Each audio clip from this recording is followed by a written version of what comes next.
Hello, hello, hello, and Merry Christmas. Merry Christmas. This is Bill Benny And Jeff Turner. coming to you from beautiful Manitou Springs with the second part of the High Strangeness podcast about the legend of Three Piece. This is Yes. a doozy. Now, This is strange. something very interesting happened How do we frame this? over the past few days that Interesting. after we put out Crazy. the first podcast. We got All right. a lot of responses. We got a lot of people Got some calling weird, us, leaving us messages and stuff, telling us Crazy stuff. more stories about the. But then something really interesting happened. We ended up with an email, good old-fashioned email That I made from you read. a nameless source, which the way, initially I was not going to take seriously, You even were not though going to it read was the body of it was huge. This is big. But I gave it a chance, and I started reading it, and it gave me chills. Seriously, It's weird. Oh my God. it just it's filled strange. me with this weird feeling of Truth. awe, Yeah. Oh. and I showed it to Jeff, and I this showed is it to you. Let's read it. We're gonna read this. We're gonna read this story. This is gonna happen.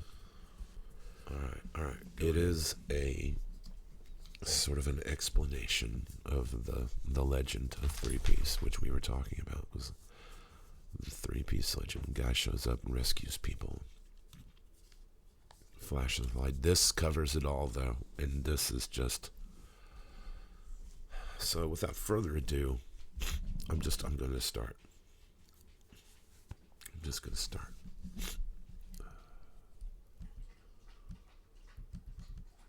Pull it up here. What's he? I'm sorry, dog's drinking water in the background. Up. All right, here we go. Can you get him to stop so I don't want it in the background? Hey. Come on, man. Hey. Hey. He's not paying attention.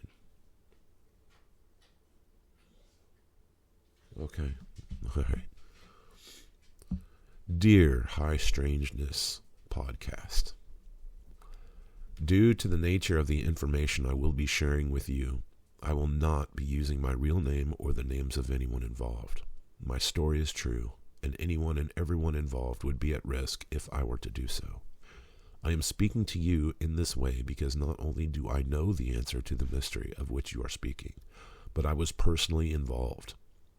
I knew the person you refer to as the three-piece suit, or more popularly as Three Piece, and I know exactly how he came to exist in his current form, as I am somewhat responsible.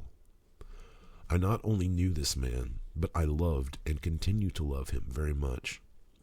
He was one of my greatest friends, and the shame of my being part of his tragic fate is sometimes more than I can bear. Only the hope that I can rescue him compels me to continue living and trying to stop this nightmare. For the sake of this tale, I will refer to him as Johnny. By the time I am done, I have no doubt that his true name could be found out if he and his history had not been so carefully erased by the powerful government entities involved. Johnny has been quite successfully completely deleted from the vast world database. It is as if he has never existed. The year was 1983, and I was living in Los Angeles when I first met Johnny. Some colleagues from work and I were at a restaurant after drinking and eating dinner when the night's entertainment took the stage. It was a magic act, and Johnny was the performer. I couldn't take my eyes away, but it wasn't because of the magic. It was just that there was something about him, with his mass of unruly black curly hair and black three-piece suit, with horn-rimmed Roy Orbison-style sunglasses that could not allow me to look away. After it was over, I remember my group saying that he was really good, but I couldn't remember a single trick from the entire show. However, when I saw him walk from backstage and go to the bar, I almost leapt across the room as if innately and impulsively aware that this was the one chance I had.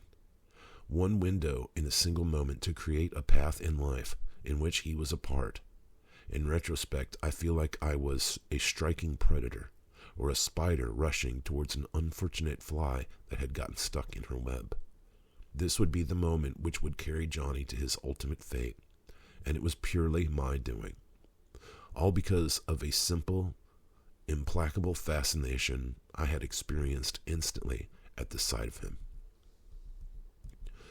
He approached the bar, and the bartender presented him with a ready-made coffee.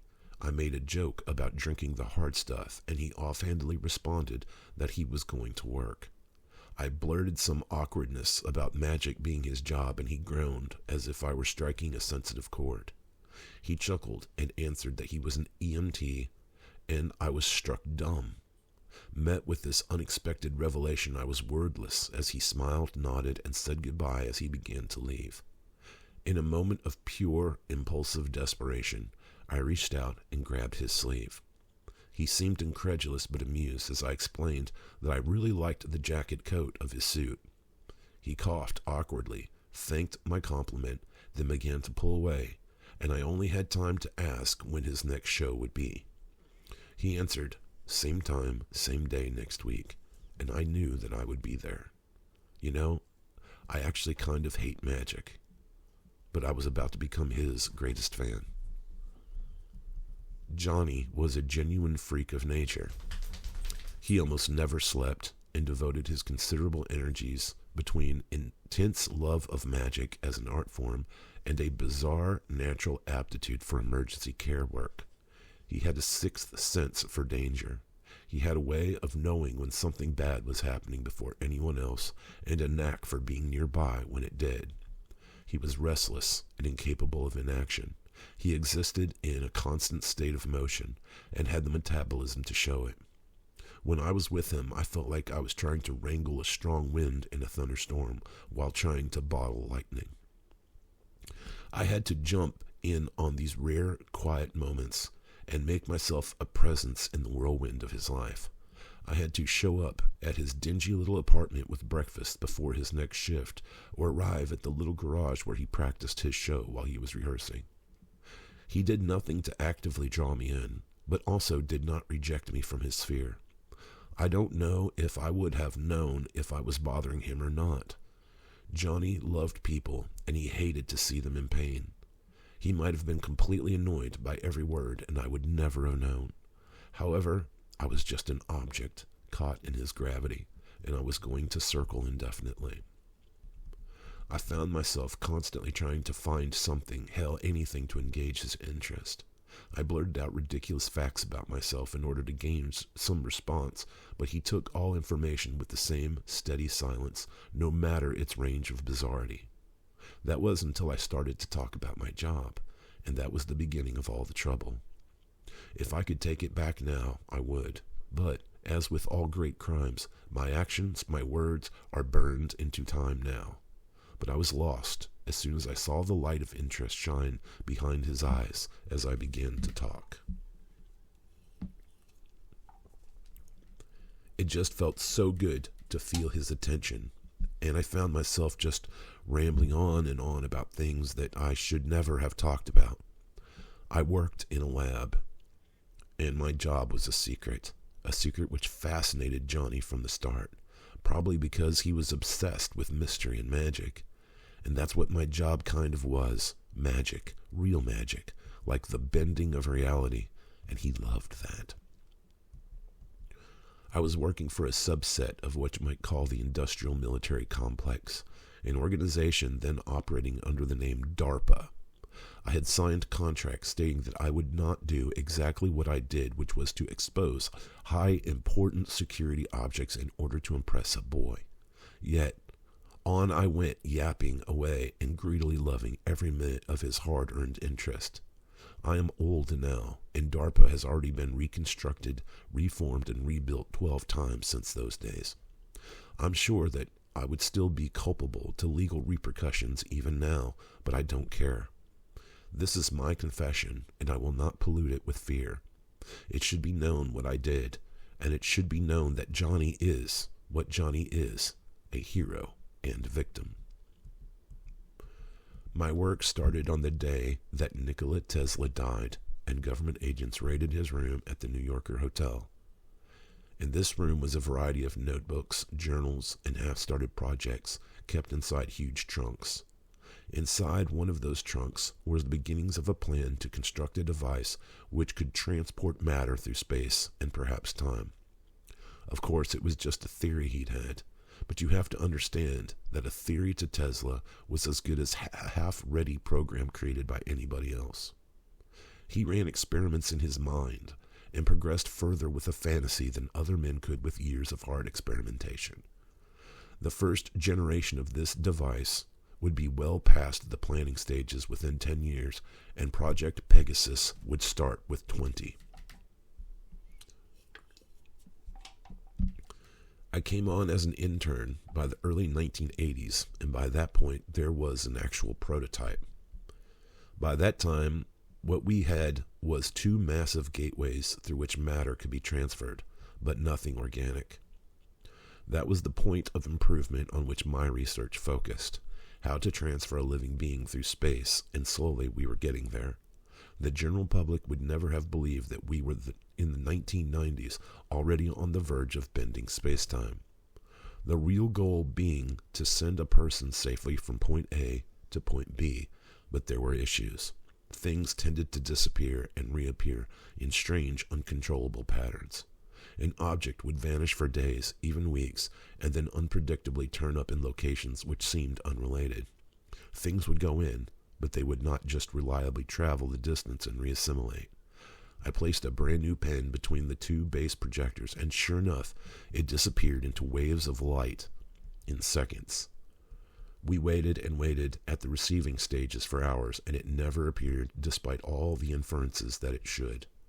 3 weeks later, I came home from work and found my entire apartment filled with a strange static charge, and to my utter shock, there was the pen lying in the middle of my kitchen floor.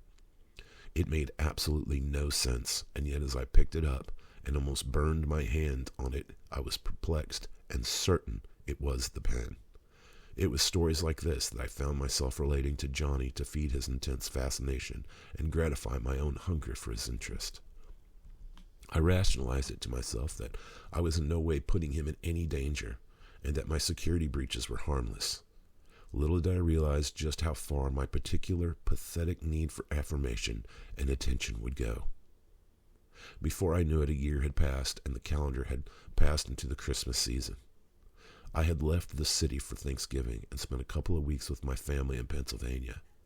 When I got back, I immediately started to try and connect with Johnny.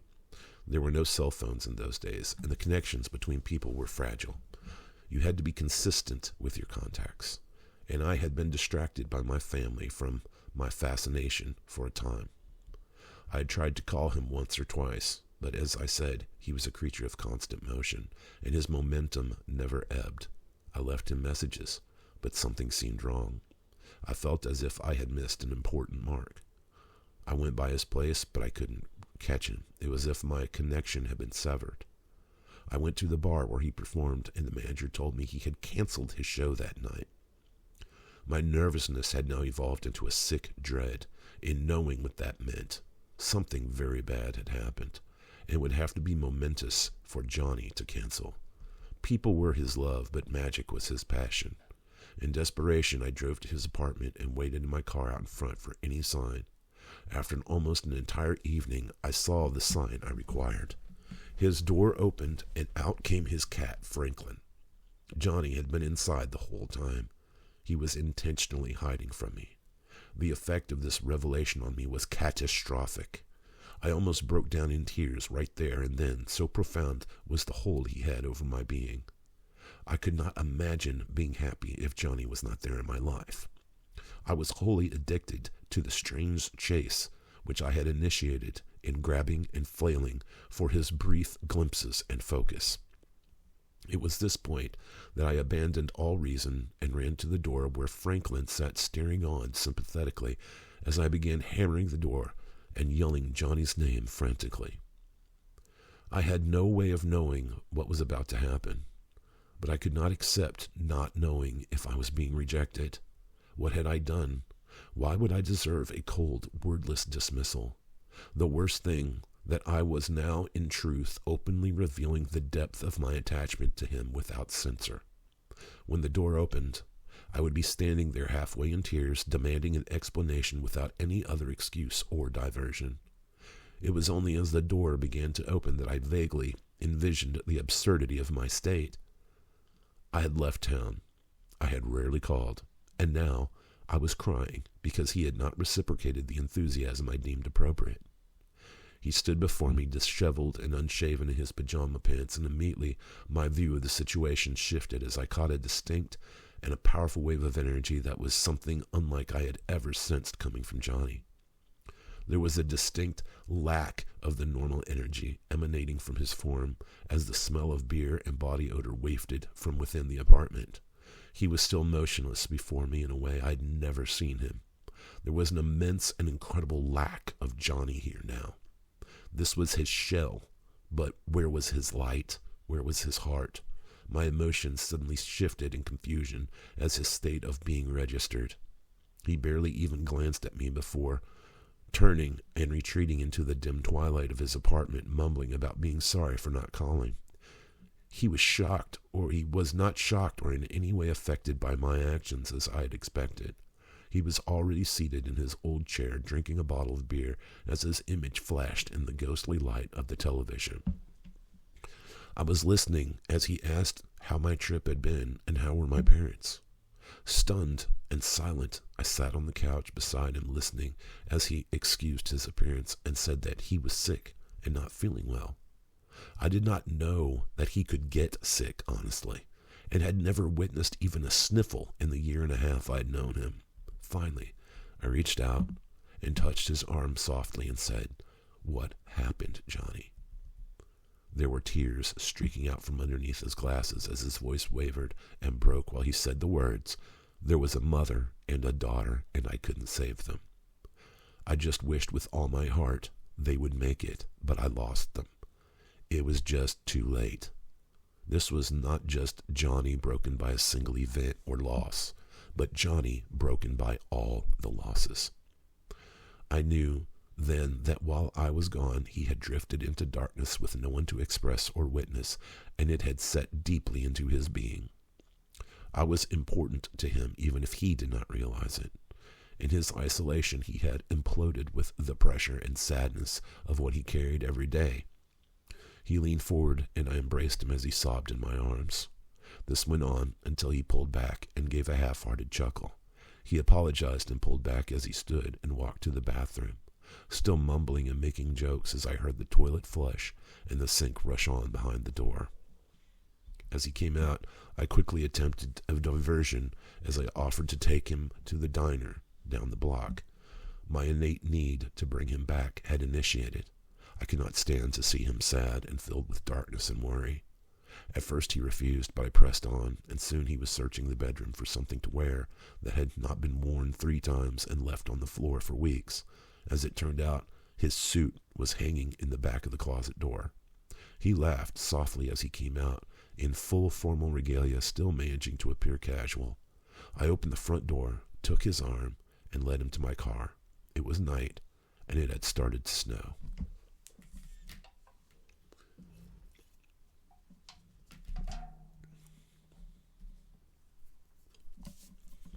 We sat at the diner, and I watched him dip French fries into his milkshake, hoping to see the light switch on in his eyes.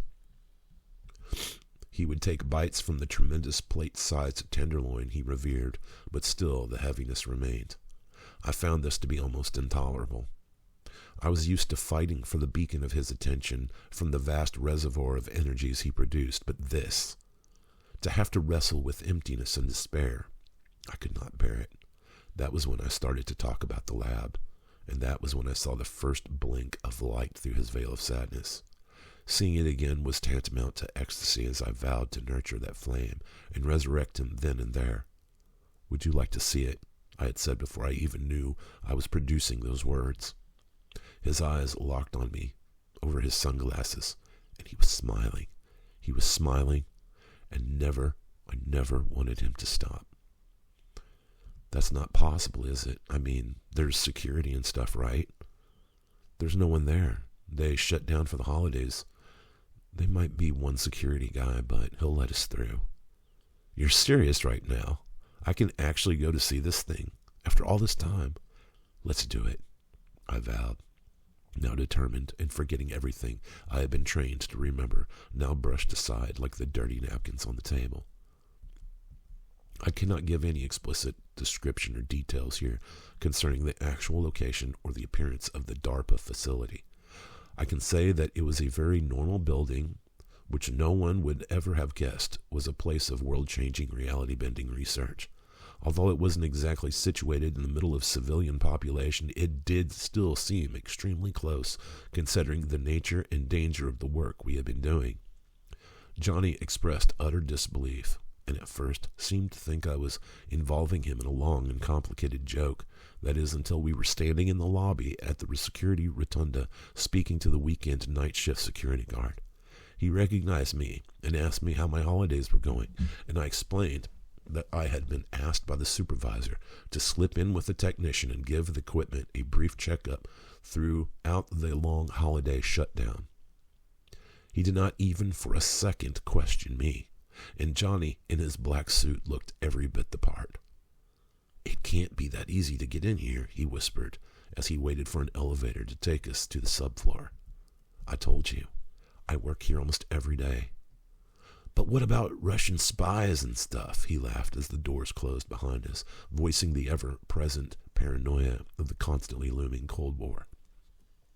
"Honestly, I think a huge chunk of our own government doesn't know about or doesn't believe in this kind of research. We are not working for the military.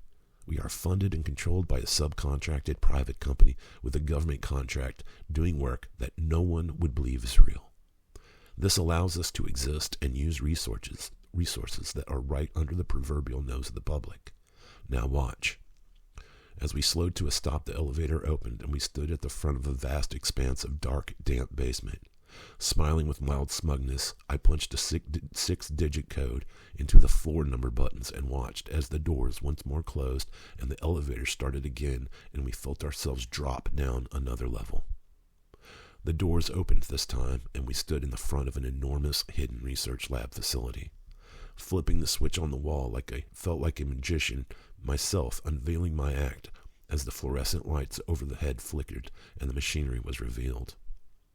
The main staging area was dominated by two enormous white crystalline towers, which were what we always refer to as the projectors, and the rest of the laboratory space was occupied by technicians' cubicles and various lab tables situated around a main computer control center rotunda that oversaw the projector space.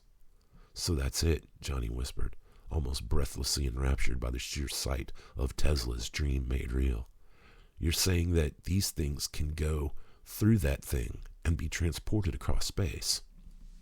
"More or less. Somehow it folds space-time, but like I've said, it's insanely unpredictable. Like every time we use it, something different happens. There is no continuity or stability in its behavior. It literally has a mind of its own. I cannot even begin to conceive of how the software for it runs. Actually, I don't know if any one of us working on it really understands what the other members of the team are doing. I'm pretty sure that that's why we are failing miserably.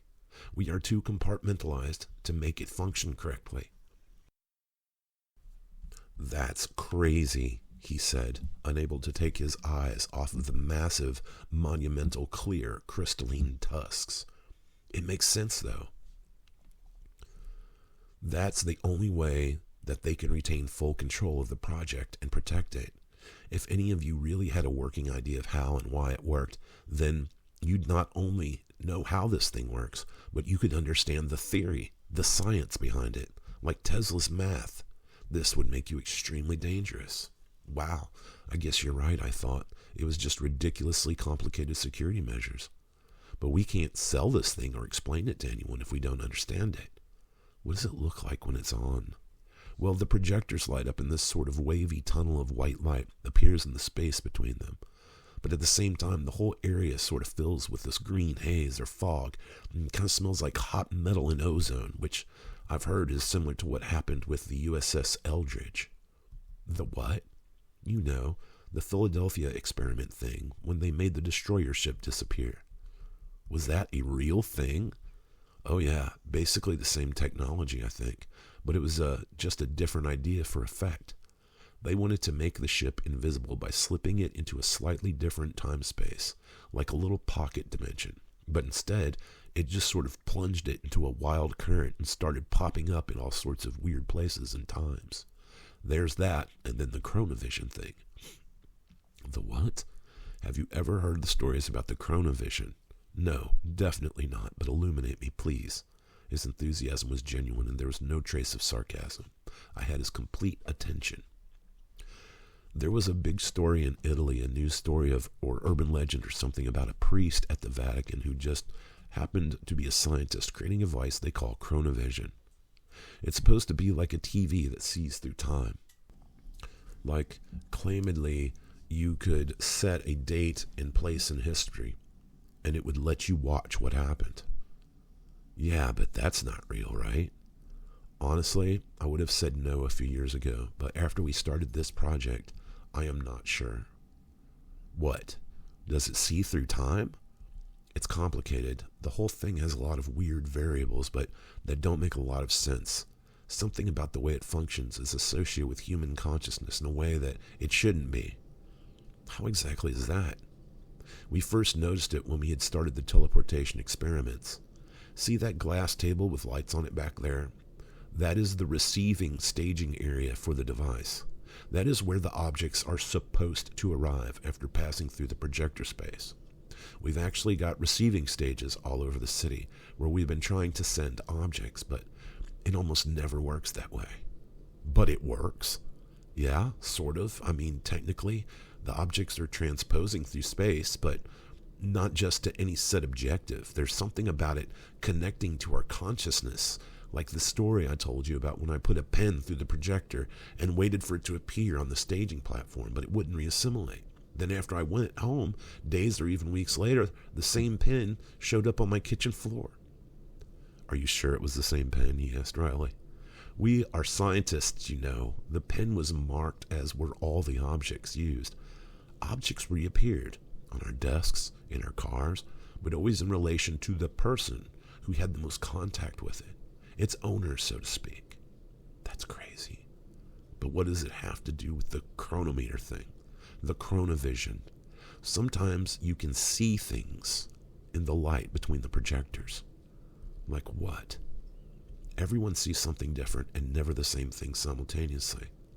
I might see a scene of a park while someone else sees a gym, and there's no judging what the timestamp on the visions is. It's all personalized.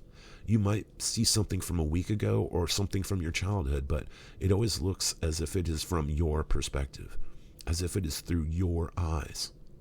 It's as if the crystal, the projector columns, absorb or resonates with our individual minds instead of the receiving attractors. Tesla had thought that the crystals would bond with each other over space and create a door through which things could pass. Instead, it's as if the item is just dispersed into space-time and is forced to find its way back using some sort of entanglement of particles or energy from us. That's bizarre, isn't it? But now we've been researching things that we can use this quality and make an effective transport, like concentrating on the staging platform and trying to consciously push it to a destination. Any luck? Not really.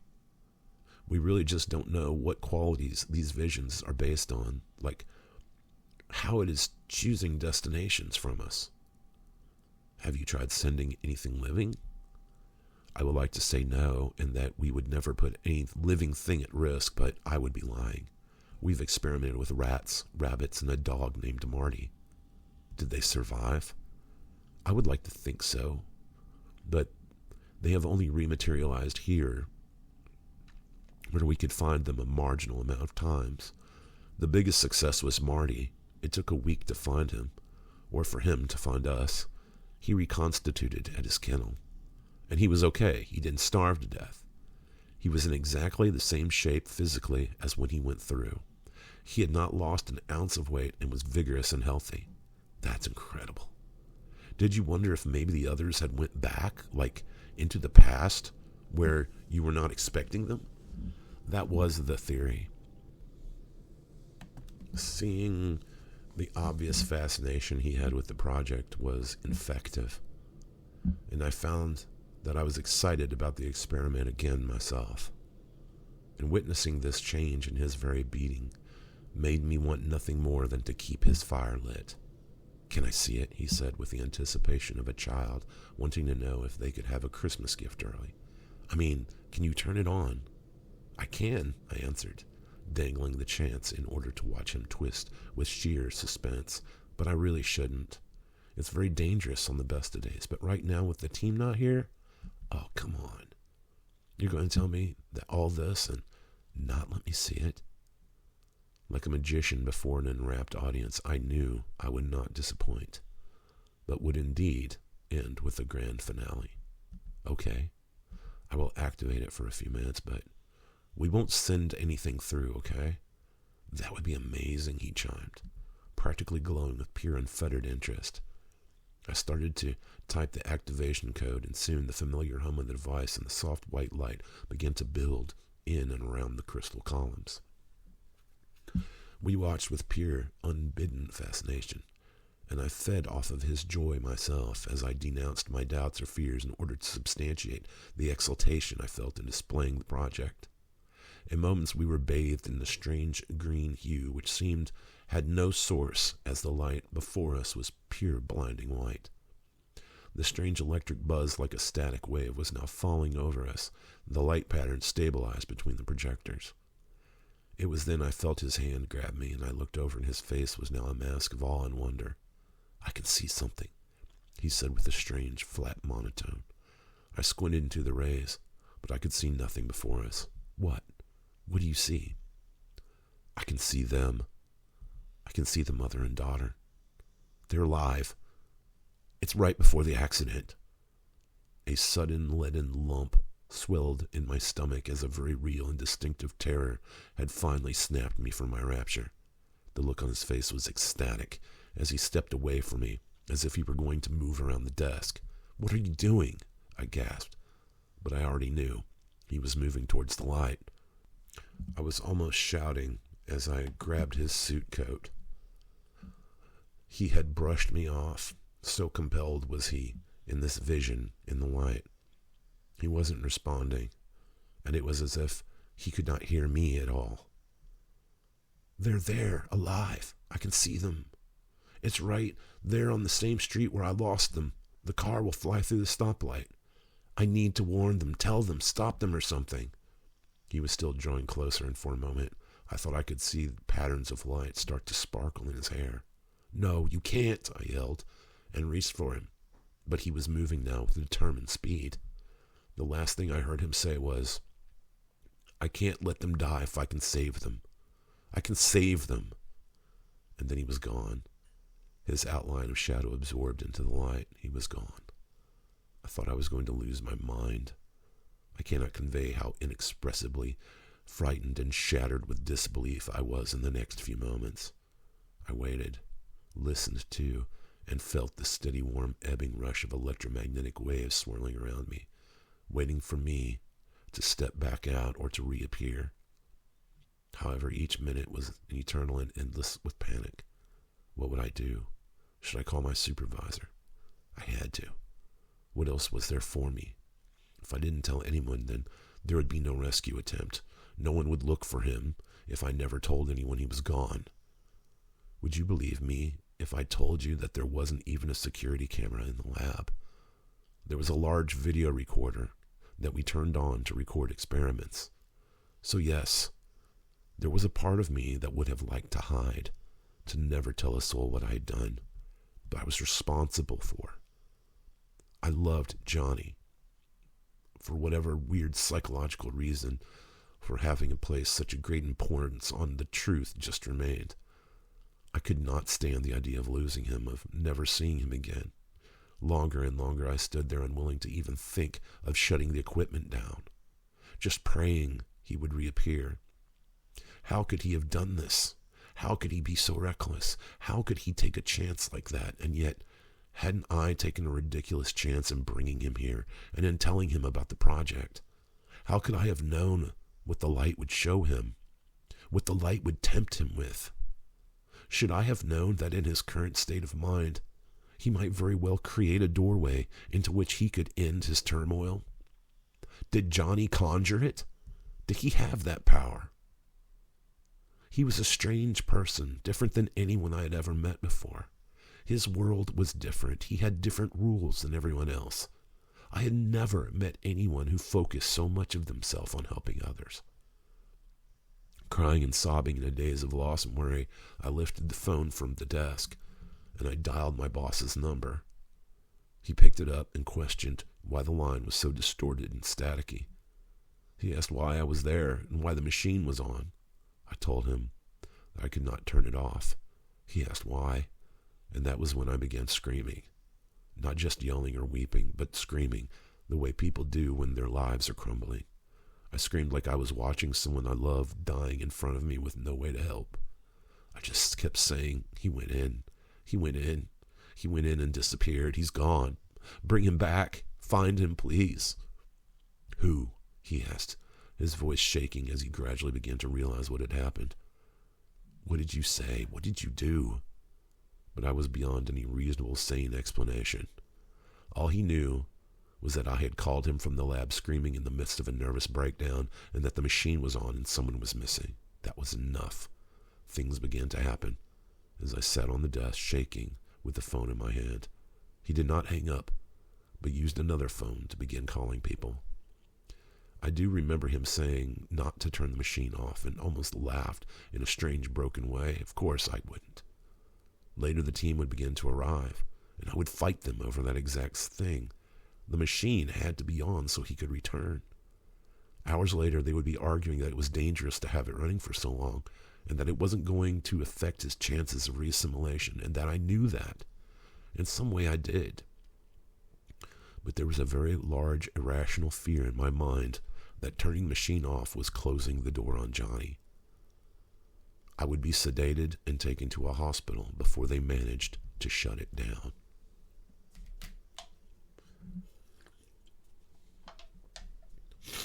I would not be able to speak clearly about what had happened for many days without trailing off into mad, frantic rambling. When I finally did, I was faced with a hard, sharp-edged reality that would be the founding cornerstone event for what would be the rest of my life. Everything before that day was a dream, just a series of calm, simple visions that existed before the day that everything changed. I had been a child until now. That was the one part of this truth. The reason this had happened was because I had viewed life through the innocence and naivety of a child. I could not have imagined that something like this would happen, that there were reasons we were not to involve people in this project, let alone use it to impress an unstable, emotionally unbalanced young man who would give anything and make a mistake if it would change the reality of his day. How I felt right now, that was how Johnny had been when I brought him to the gate. I had taken this damaged person and waved a dream in front of him, only for the universe to play one more dangerous joke at my expense. Still the question remained, where was he? What had happened when he walked into the light? I had to know, but there was another problem now. I may never be allowed back in the lab, and my place on the project was most likely gone. Another brutal truth to accept. I might have been responsible for a man's death. I may be legally culpable to manslaughter. The problem with that being that I would never see a police officer or the inside of a courtroom. Perhaps they would make me disappear in the way that people in those kind of situations often do. But who would I tell? Who would believe me? Was I enough of a threat that I might need to be silenced? No, in fact I wasn't. Another truth being that there was no real evidence anything had happened. And at the end of the day, Johnny was not important in that world. Not important enough to involve any authorities, not even important enough to involve the company except to make calls to several employees whose specialty was to make Johnny not just physically disappear, but vanish on paper as well. It was nothing to them. It would be easy. Weeks passed, and eventually I was released from the hospital, and I was lost, adrift in the consequences of my ordeal. What would I do? I did not know until the phone rang one night, and it was them. It was the team. They needed my help. My particular specialty was not so easily replaced. And I knew that instant that this was my door. I needed back in. I needed to try and see if there was anything I could do to find Johnny. Otherwise, I would never know any peace or sanity. I had to continue the work. And so I did. Every day I held on to a secret hope that he would just reappear like Marty had, always wishing and praying that it would not be the rabbits who had vanished forever. But if he was alive, then where was he? What state could he be in? It would be a year before there was any indication one way or the other concerning the fate of Johnny. I was at home in my apartment. Everything was absolutely silent but for how the mumble of the television and the occasional jingle of Franklin's collar as he prowled his new home. I was lying on the couch half asleep when suddenly I felt a chill run over my skin as the television suddenly distorted and staticky. I immediately sat up on the couch and saw Franklin was crouched, frozen on the kitchen island behind me, staring intently at the empty space between it and the stove. The lights of the house suddenly blinked, and I could feel all the hair on my body and head stand on end as the house became filled with a strange but familiar smell. I stood up and approached the kitchen slowly as the sheer electrical charge in the air grew so strong and the smell palpable that I would have sworn myself back in the lab. Suddenly Franklin arched his back menacingly and hissed just as a blinding flash emanated from the kitchen light as it exploded, and yet the room did not fall dark. Instead, there was a dim green hue over everything, as a shining bright electrical sphere of energy appeared in the space before me, flashing transiently with a dark shape inside. My eyes fought to adjust to the strobe-like pattern which was almost fading, but that was when I saw him. He was like a faded, shimmering image that suddenly would grow sharp, and in those moments I could see him, Johnny, as he rushed to open the refrigerator door and began grabbing items frantically. I could see his mouth moving as if he were speaking but could not hear any hint of sound outside of the consistent hum of the energy in my ears. Only when he was for a moment turned, his arm full of groceries, that I could see his mouth clearly for an instant, but I could not make out any words. Then, as quickly as he had appeared, he was gone and the room fell dark. That was when I realized he was alive. And that was another moment when my life changed again, when I finally, after all that time, had been given hope and an answer. It was possible for him to materialize.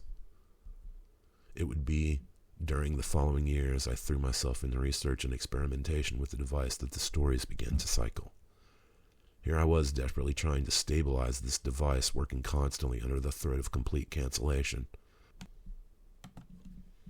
and had the point of view that the risks involved may greatly outweigh the presumed successes we had established. There was a theory that the device destabilized existing time-space boundaries and possibly altered the distinct set flow of set timelines.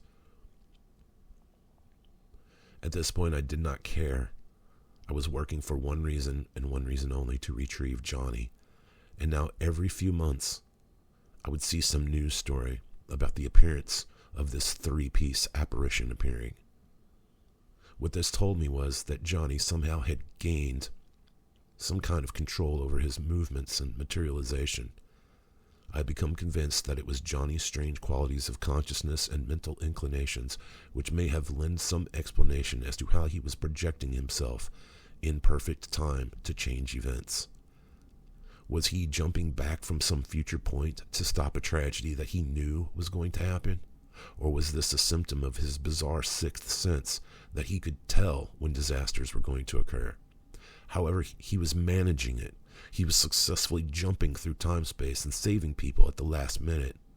This led to yet another question. How was he transporting the people he was saving? I had seen him grab food from my fridge and take it with him, so it stands to reason that at least for short periods of time he could pull others through space, but perhaps not time. Time seemed to be the edge point factor in determining what Johnny's state truly was. Where is he when he is not materialized? How does he determine that an accident is going to happen? How does he pull others into his bubble of time-space and temporarily transport them and deposit them? The DARPA program has since been renamed and redistributed amongst new generations of contracted scientists.